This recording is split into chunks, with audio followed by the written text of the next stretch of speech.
mo. I know. Ako na sasagot, Oja. I will save my son. Yes, definitely walang balikan na mangyayari. And to save Bim, talagang I should be the one saying it.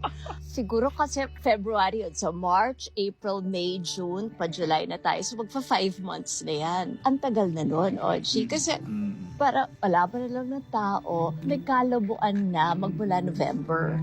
And then, sinubukang ayusin, pero may mga nalaman ako na hindi ko gusto. Pero ayoko nang magsabi pa ng more than that because part of the reason why it did not work out was I'm at a stage in my life na mas gusto ko ng tahimik. And the last post I had was way back in May. I've kept quiet because mas matindi yung treatment na pinagdaanan ko recently. And ayoko ibalita sa mga tao na hirap ako, pagod ako. Why should I burden people when everybody has their own burden na kailangan lang balagpasan? Or alam ko na walang tigil ang ulan sa atin ngayon. Ubod ng init sa araw, tapos by the afternoon, umuulan na, binabagyo, may mga baha.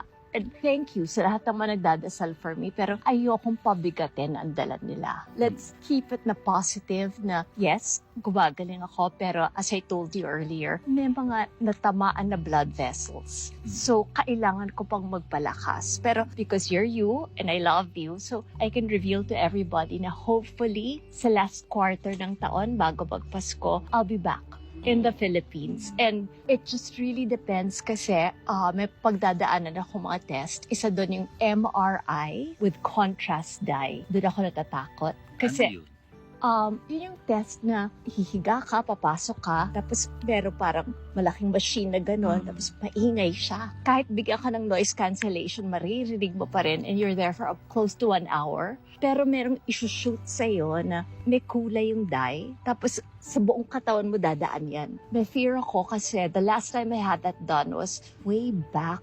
2019. Ang mga allergy nag-evolve. Pero inassure naman ako na kaya ko daw kasi kung na-survive ko yon and bago kami umalis ng Pilipinas, so this would be 2022, nakapag-PET scan na ako. Yun yung para malaman kung may cancer ka. Clear ako doon and kinaya ko naman yung in-inject sa akin ng panahon na yon. So, eto ngayon, it's very similar daw yung i-inject sa'yo and makikita magla-light up yan sa screen kung may mga blockage yung mga vessels. And if I clear that at kinaya, then pwede nang ituloy sa Pilipinas yung treatment sa akin.